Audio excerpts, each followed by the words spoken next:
indigenous knowledge and systems. Somebody was asking me whether we really mean it, because you're trying to put back the clock back. But while people are trying to invade all the planets, and just you are going to talk about what? So in this context, we have to seriously look why. Why we have to have indigenous knowledge system? Do you have to examine it and try to its efficacy, its economics, meaning, its benefits? Is it is going to make a real impact? As even Tansri just now was mentioning, the declining or collapsing the prevailing civilization is definite. There is no runaway about it. It may be a little more time or less time. It is 10 or 20 years.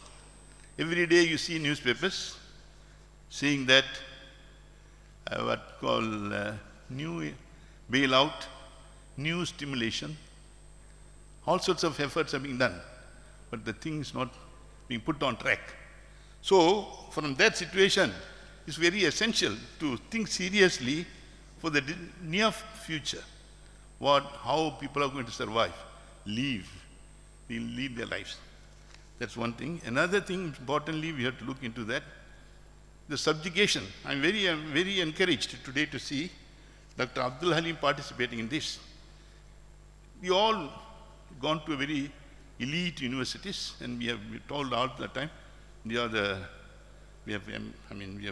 have benefited from the knowledge system. And because I see this subjugation or hegemony or dominance should be understood. That's why last few years, myself and my colleagues are seriously trying to bring about the consciousness. If you are not able to succeed, at least bring the conscious, do concretely, immediately, want to bring the consciousness of prevailing knowledge system, culture, everything is slavish, subjugated. Our predecessors were able to liberate ourselves from the direct political subjugation. So now present generations should look into how they want to liberate themselves. They are very unconsciously absorbing their subjugation. So that is the reason we see, I think it's very appropriate that we have this seminar. And to understand, as sincerely we believe, in fact, I'm very concerned that we are building many universities, we bring more people, and we are awarding more degrees, where they are leading to. So in that context, I think I must especially, first of all, pay some tribute to people. That is, first of all, Tansri Dato Sri Sayyid Mukhtar al-Bukhari. I'm very admirable of the gentleman, because normally people amass wealth to glorify themselves. But this man wants to share his wealth, I will do more, without any glory, any publicity, anything. So this is the result of so many students from 50 countries coming, and so on. You see. So that gives you a great encouragement. As I mentioned to you first, Dr. Abdul Halim, because he may be able to bring, you see, this is a small, started as a small, is a growing group. So the question now, people like Abdul Halim, Dr. Abdul Halim, all they could identify like-minded people and increase the rank of this. It's very essential that we cannot go on being subjects, and we must be our own. We must regain our dignity, our personality. Why? We have been political subject for a long time, slaves, and now cultural, knowledge slaves. Is it tolerable? It's not tolerable. So that's what one of the encouragements I did. Surin Pitswan, Dr. Surin Abdul Halim Pitswan, joining us, who will give a great impetus, I think, is holding a very important post in this region. where there are 10 plus 3 nations are represented. So I hope he will give full support. Let us remove the slavery. Let us leave for future generation honor, respect, and personality and originality to that.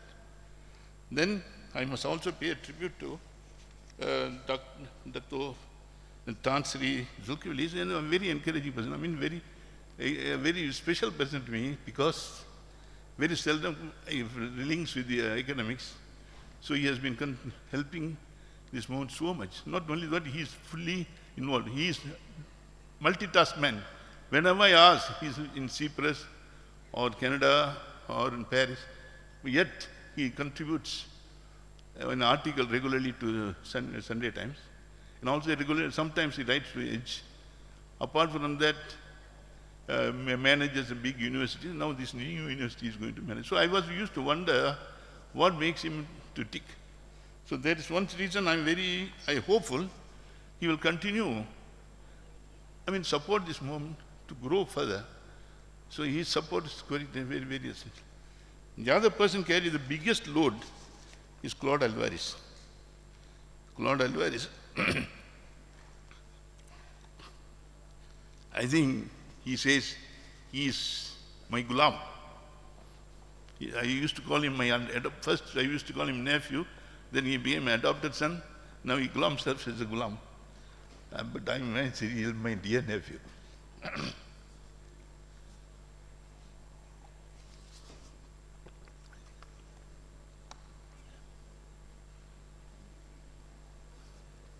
They have been working very hard. And I must mention some of my colleagues who have been giving support to all this.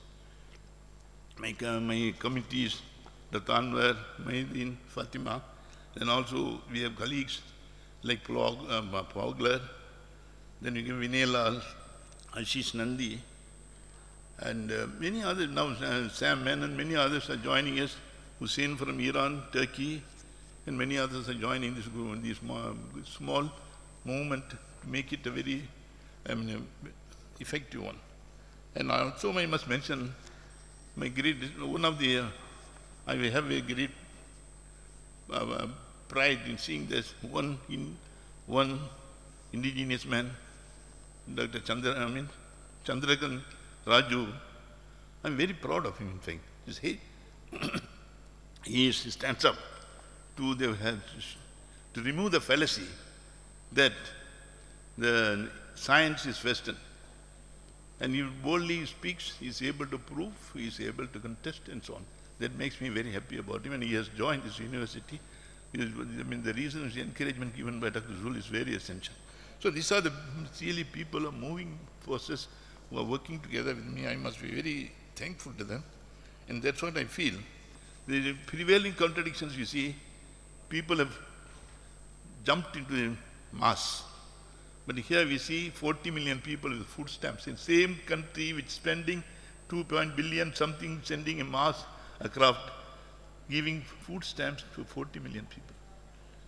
India still struggling, is also want to go to mosque, but there is undernourishment, they have no water to drink and so on. So this insanity, prevailing insanity also must be taken. Our prime land has been being destroyed by building roads and other things. What is going to be future generation? Hope for future generation. I was the other day talking to my friends. Klang Valley, every month they are selling 30,000 vehicles. What is the optimum number of vehicles they are going to build? How many roads need to be built? How many bridges? How many flyovers or whatever you say, and parking areas? So these are problems where whether we can make them to think. Present position, there is a great contradiction where one side is the deprivation, another side, all the opulence, all the wastefulness. In USA, $150 billion are wasted on food dumps. 10 billion pounds in in UK. There are millions in Korea. They make methane from the food waste. I had a big press conference in Penang itself. Lot of food waste from hotels and all. Many people have no food to eat. And the other side, they talk about food security. This sort of insanity can be tolerant. Friends, you must understand, but we can talk big philosophy and all. The reality is whether this present civilization provides for the welfare of the people. You talk about elite universities. I put one, tomorrow somebody will get a file. Whether they are discussing about the most devastating weapon to kill people. What is all universities have produced? What type of people they have produced? Whether Cambridge or universities like Harvard or any other universities. Oppressing people, exploiting people, dominating people, killing people. I mean, this is intolerable. So, gentlemen, friends, so this is what makes me to feel, even though, as I mentioned to you, I'm a village boy from Kampong, to the Sombong group of elites. So this is what I want to say. I don't know whether further to, in fact, Claude was telling, I must write a nice speech for you. At least it goes in the record in the books. Whatever blabber, you talk nonsense, doesn't matter. So I said, okay, he wrote a speech for me. Whether I should read the speech, I have no energy to speech, I think. So gentlemen, that's what I want. I only cooperation, thinking and creating a new world, new society, new people. We remake the world. We cannot be subjects. We must have honor.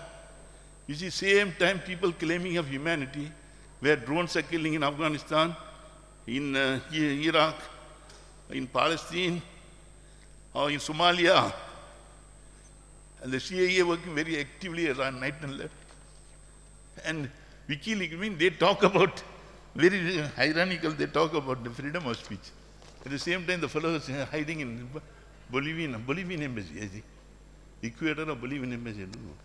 So all this hypocrisy, double standards, inhumanity, racism, we have to stand up and fight. We must remove these idols.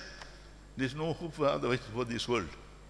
And we have to stand up. So therefore, I'm in great regard for Dr. Tansir Zulkifli and others who have been helping in this moment. And at the same time, now we have got in our rank Dr. Abdul Halim. Hopefully, he'll also lend support for this. I think I cannot make further speech. I'm a very old man. I mean, you are young people. And again, I used to wonder, the time, the madness started. I think you may know, you may not know. Like in the case of, they thought so inferior, I think Kamal Ataturk, People's Sangram, Raza Shah Pahlavi. They thought they want to make Westernization important. I don't know, Dr. Abdul Halim will agree with me or not. People's Sangram was changed, dressing in Thailand. Same thing, Ataturk changed the Turkish script from Arabic to Roman. Even cabs should not be wear. So all these are things, you see. So now let us regain. I mean, we are not going to be subjects. So with that, gentlemen, I hope this meeting should make a lot of effort, not only a talk shop. Somebody was telling, I think, what comes out of all the meetings in the world. Even internationally, you see Kyoto, Copenhagen, Johannesburg, then Rio de Janeiro, all had meetings, nothing happens. So what your meetings happen? Somebody was telling, if tomorrow meetings all stop, world's growth will stop by 10%. So that is the situation people have won the meetings and all. So after that they'll publish books and so on. So I said there are some meetings take some real concrete steps. So with that, gentlemen, may I request and appeal to all of you to think daringly, be bold. Like Gandhi said, why fear? I think you can see, I really admire the three people. I mean, Gandhi, Mao Zedong, and Khomeini. They had the guts to face all the tyrannical people. It's amazing. And you see, when they were frightening Mao Zedong said the imperialism was a paper tiger. Khomeini didn't give in, Gandhi also. I mean, these people had such fearlessness that we must inculcate that fearlessness in our people. Well, make them to stand. I mean, we talk in very sophisticated manner, maybe useful sometimes, but real action is